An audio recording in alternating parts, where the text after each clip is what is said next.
Welcome to Pushing Up Lilies. I'm your host, Julie Mattson. Pushing Up Lilies is a weekly true crime podcast with spine-tingling, unusual, and terrifyingly true stories from my perspective as a forensic death investigator and a sexual assault nurse examiner. Do I have some stories for you? Are you ready? Hey guys, we're back for another week. I hate that I had to re-air an old episode last week, but I had just gotten back from my cruise and I was a little bit jet lagged, but I got COVID and I didn't even really, realize it was a thing anymore. But my husband is like, don't you think you should test yourself? So I took a test and it was positive and I felt terrible. And honestly, I'm not over it yet. So I apologize. I'm a little nasally, but I'm going to try to get in. Our health department has a little clinic that's free for employees. And so I'm going to try to get in this morning because now my chest is kind of hurting. So hopefully I don't have pneumonia. But so it's really weird. But everybody on the plane on the way home was sniffling and it was terrible. It was kind of embarrassing. I wished I had a Benadryl to kind of dry me up because I hate for people to hear that. Anyway, several of us who were on the trip tested positive for COVID when we got home. Luckily, we felt great during the trip. It wasn't until we were headed home that we all kind of started feeling ick. Hopefully, we're all on the mend. I think most everyone's feeling better, but I'm just not bouncing back. Maybe I'm just too old. Getting back in the swing of work, I took a week off with COVID after I was off for a week to move and 2 weeks for the trip. So a month off. And you know how when you go back to work, you kind of forget what you're supposed to do. And of course, sometimes rules change and policies change and it's just hard to keep up with everything. So I'm trying to do that. And then of course, school started as soon as I got home. So there's that. And the course I'm in is like a really quickie 3-week course. It's kind of hard because there's like 4 assignments due each week. So when you're trying to do that in a podcast and work 2 jobs and run a business, it's a little crazy. But I was in the office last week and it was great because the county was good to me. It was slow. I only had hospices. I didn't have any scenes. And I was able to just kind of slowly inch my way back into the work week. So the county was good to me, which you never know. You know, in this job, some days we go in and we just kind of sit and stare at each other and talk about current events. Other days, it's like the phone's ringing constantly and we're getting scenes. Now, yesterday morning was fairly calm, which was good because Monday mornings we always try to play catch up from the weekend. But yesterday afternoon, we got hit hard. Like we got 6 calls probably. Well, we got 5 calls within probably 20 minutes. 2 hospices. One was an officer to residents, but the person was elderly with a significant medical history, and I was able to reach their doctor. The other 2 were scenes that my coworker went on. And then while he was on a scene, we had an elderly man who drowned in a pool. That scene dropped within an hour or 2. So 6 calls is not a lot because I came from Houston and that was every day. There was no getting around it. But in our county, it can be really slow 1 minute and then we're slammed. And I always laugh because some of our nurses, you know, when we're slow, we're able to call them back really quick to get report. But when we're not, you know, you just kind of have to wait your turn and they'll call us over and over and over because, you know, we've set the expectation very high because we've always been able to call back quickly when we're not busy. But when we are, we can't always do that. Years ago, there was only one of us on call at a time for 24 hours. So literally there was a waiting period for people calling in deaths. There was no backup. There was no second person we could call for help. Now we always have, typically, unless someone's sick or whatever, we always have 2 on call at a time and sometimes 3. And that's just the nature of the beast. I mean, we've grown considerably. And if you go just down the street from where our office is, there are apartment complexes going up like crazy. And so the population of Denton itself, much less Denton County, is just growing tremendously. And so the need for help in our office is going to continue to increase. That's why I say if you're interested, not just if you're a nurse, but if you're interested in forensics and forensic investigations, reach out and try to get some trainings. And part of my podcast is going to kind of become education. And I do hope that I can get the Texas Board of Nursing to honor continuing education credits for the classes that I'm going to offer. And so those will be kind of a part of the podcast, but separate from the podcast as well.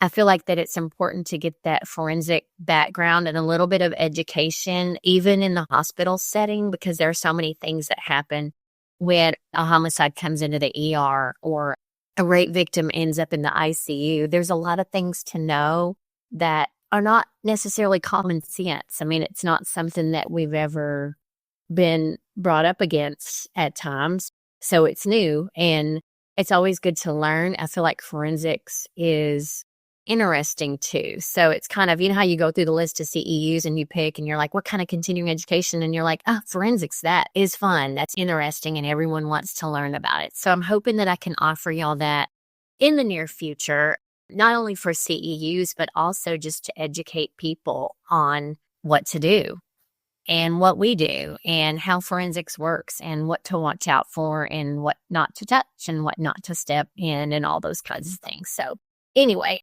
this week I wanted to talk to y'all a little bit about the Devil's Den murders, the trail of tragedy.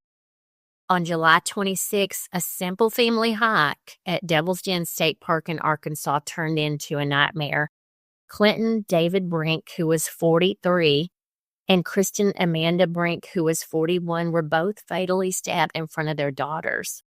5 days later, authorities arrested 28-year-old former teacher Andrew James McGann. And this man confessed and is now facing capital murder charges. This guy, ironically, and this is what was so weird to me whenever I looked into this story, and if you're from this area, you'll appreciate it. This guy actually used to teach in Flower Mound, which is, right down the road from us. And it always kind of blows me away when, I don't know why, but still when someone nearby or near me commits a crime, it's like, how did that happen? I mean, the fact that this guy was a teacher 2 years before he was arrested in these killings, he was known to some of the parents at Texas elementary schools for his pattern of off-putting behavior around their children. Like I said, he taught at Donald Elementary School here in Flower Mound, and parents were concerned that he wasn't properly teaching their children and felt that the kids were falling behind academically. They also felt like he was grooming girls in the classroom.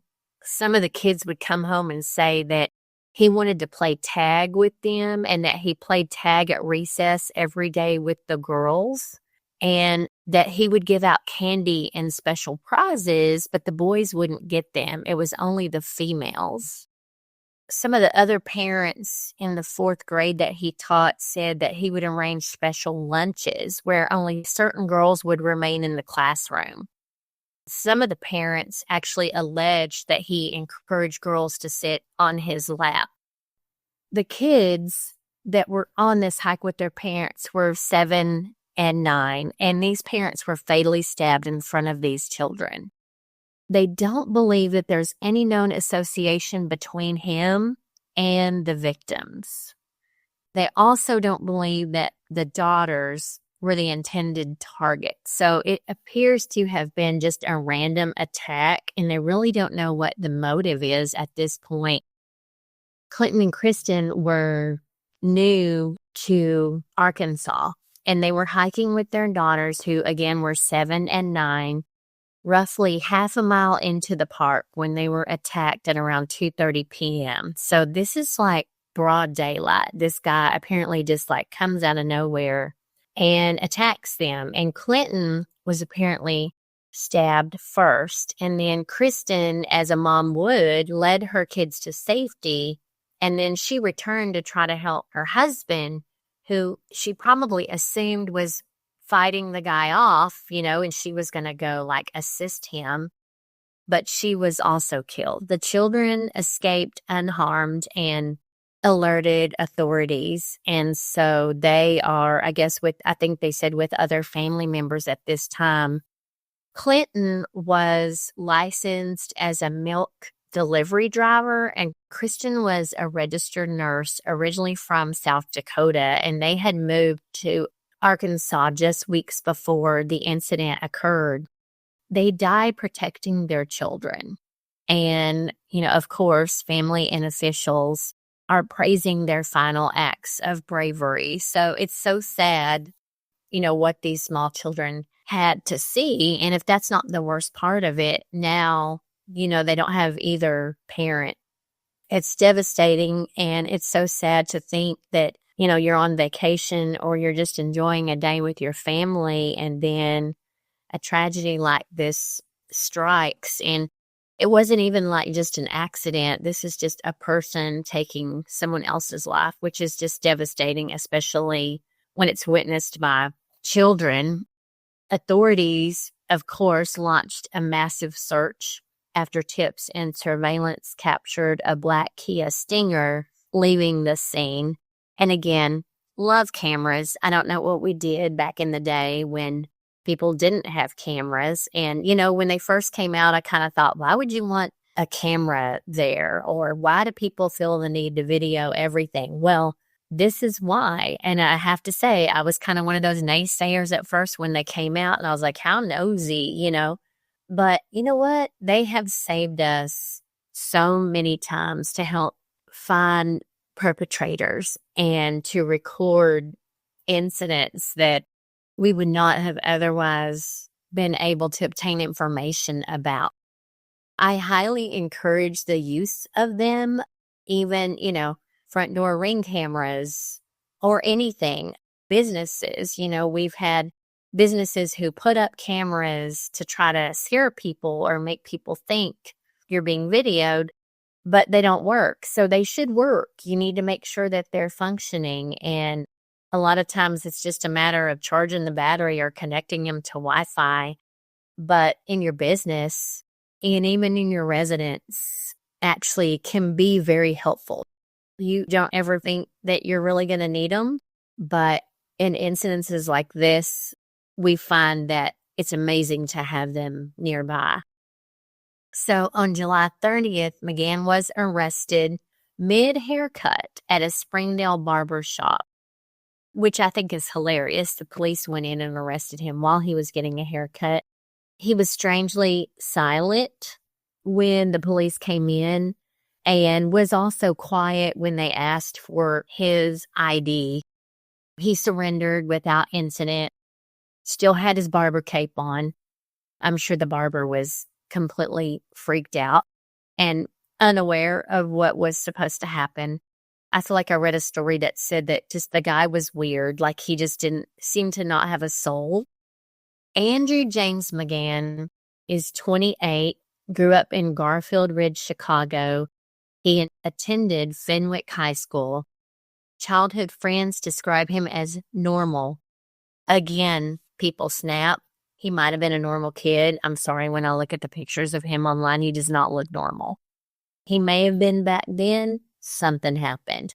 The things that the parents say when they talk about him back when he taught school, at least here in Flower Mound, are not normal. It's not normal for a teacher to give candy only to the female students and ask the female students to sit in his lap and play tag at recess with all the girls. It's not normal. He held teaching certificates across, this is what's even scarier, Texas, Oklahoma, and Arkansas. Again, he resigned from a Texas school here in Flower Mound in 2023 after complaints of poor classroom management and favoritism, but there was no evidence of student misconduct found. He was recently hired by Springdale Public Schools in Arkansas, but he had not yet begun working with students. Thank God. I would not want him with my child, male or female. He looked creepy, and I know that might have been a mugshot, but I don't care. That's what he looked like when he was arrested, and he looked creepy. McGann admitted to stabbing the Brinks. On top of that, his DNA matched blood at the scene, and investigators recovered related items during a search of his home. Officials say he acted alone. There was no known connection to the victims, and they call it a completely random attack. There was also no evidence of motive or prior association with this couple. They don't believe that he had ever run into them at any point anywhere, that he was not targeting their children. It always interests me, like, he did admit to stabbing them, but, like, I don't understand why criminals don't just come out with why. Like, you're already saying you did it, like, why not just, and they may know, and they're just not releasing it. Anyway, it's pretty devastating to think. I mean, just picture yourself hiking with your kids and somebody randomly just running up and starting to stab you. Like, what the heck? The hairstylist whose chair he was in when he was arrested did say again that he seemed soulless. His hair was dry and matted, and he had kind of a blank stare. His behavior was kind of unsettling. So instantly she thought, something's up with this guy. She said he didn't speak until police told him that his car was identified, and he remained silent and just appeared completely withdrawn. He's charged with 2 counts of capital murder, and prosecutors plan to seek the death penalty pending further proceedings. He is being held without bond. A first hearing occurred on August 1st, and the next one was said to be scheduled for August 25th, but it was actually moved up to the 14th. So he's being charged with, again, 2 counts of capital murder. The randomness of the attack, of course, heightens public fear, because when you go to vacation places and places like parks that are supposed to be safe, you don't expect this to happen. It just kind of underscores the vulnerability of everyday life. Just the fact that this can happen to any of us at any time, whether we're doing something wrong or not, whether we're on vacation or not, regardless of what we're doing and where we are. Random violence just increases our stress, and it erodes our trust in other people. It's hard to trust people, and I know me, especially in this job, and police officers and other investigators can probably agree that when you see so many bad things, sometimes it starts to make you think that you can't trust anybody. Now, the Brinks story resonates as one of heroism and sacrifice, and parents who prioritize their children's safety over their own, doing everything they could to try to make sure that their children were safe and out of harm's way. And then the fact that Kristen went back to help her husband was also murdered is just devastating. So why did McGann act? I'm just super curious as to why he did this. How is it that a former teacher can become a suspect in such a horrific, unprovoked crime? And we may never know.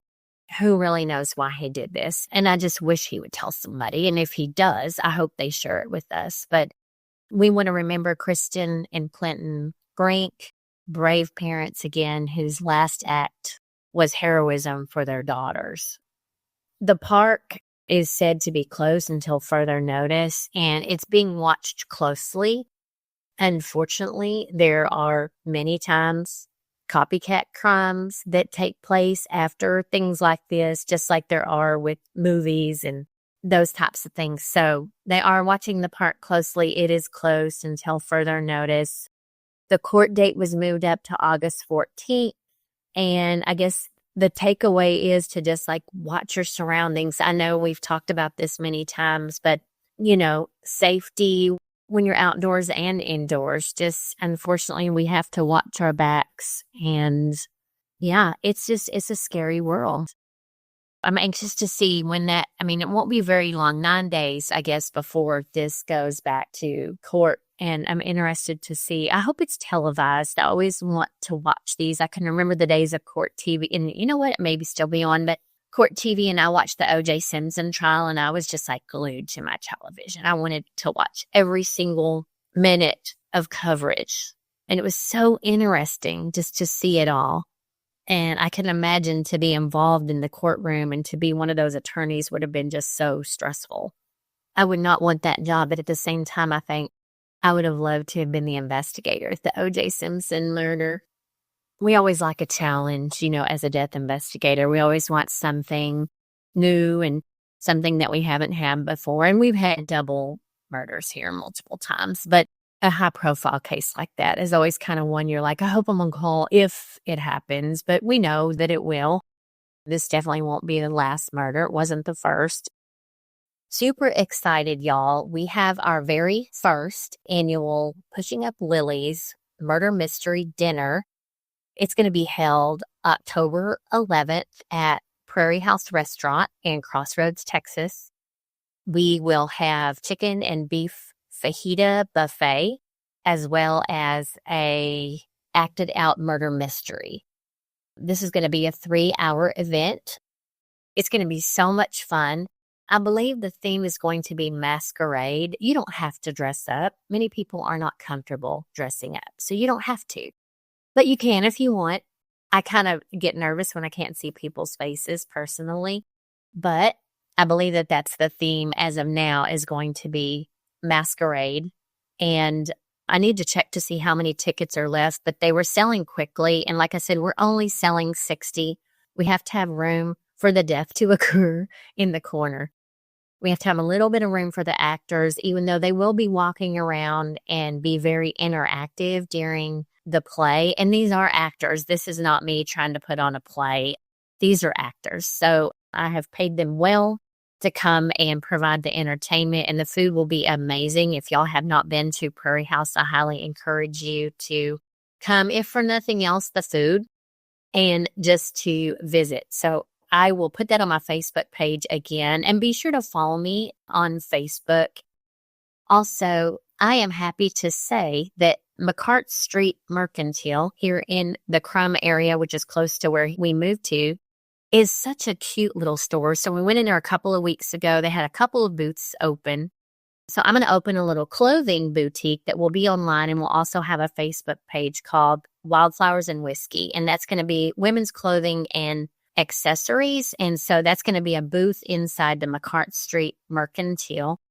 They also have a website, and you can make purchases online from any of their vendors, and they have amazing vendors. They have wreaths, they have jewelry, they have hats, they have cutting boards that are homemade, they have woodworking. I highly encourage you to go to their website and check it out. The website is McCart, M-C-C-A-R-T, Street Charm Mercantile.com. They have sweets, amazing cupcakes, I just have to say. Barnett Sweets & Co. is a cake and dessert company that's in there, and they sent me home with some cupcakes the other day that were out of this world. Highly, highly encourage you. Go to their website. You can make purchases on their website from the vendors, and they will ship to you. I will also have, I guess the main purpose of me telling you this as well is my podcast will have a booth there. My subscription boxes will be for sale there, so you can actually just walk in and buy one. They are $69, and they include several items that you will absolutely love. McCart Street Mercantile, that is going to be located at 137 West McCart Street in Crum, Texas. Little tidbit on that, but I'd share that with y'all. Be sure and go online and follow me, and you can definitely purchase these subscription boxes and any of my murder merch on my website, www.pushinguplilies.com. I've had so many people email me, and I will be guest hosting on a lot of podcasts. I've been getting a lot of messages from people who want me to guest star on their podcast. So I'm kind of excited about that. I think that'll be so much fun to share my story. Denton County has a podcast, and also one of the vendors and sweet ladies, Dee, shout out to Dee, who work at McCart Street Mercantile, is starting a podcast, and so I will be a guest host on hers as well. Super exciting. School's killing me, as usual, as it does, I think most people. Ready for it to be over with. I appreciate y'all so much. Much love. Take care of yourself, and I will talk to you next week. Bye, y'all. Thank you so much for joining me today on Pushing Up Lilies. If you like this podcast and would like to share with others, please do me a quick favor and leave a review on Apple Podcast. This helps to make the podcast more visible to the public. Thanks again for spending your time with me, and be sure to visit me at pushinguplilies.com for merchandise and past episodes.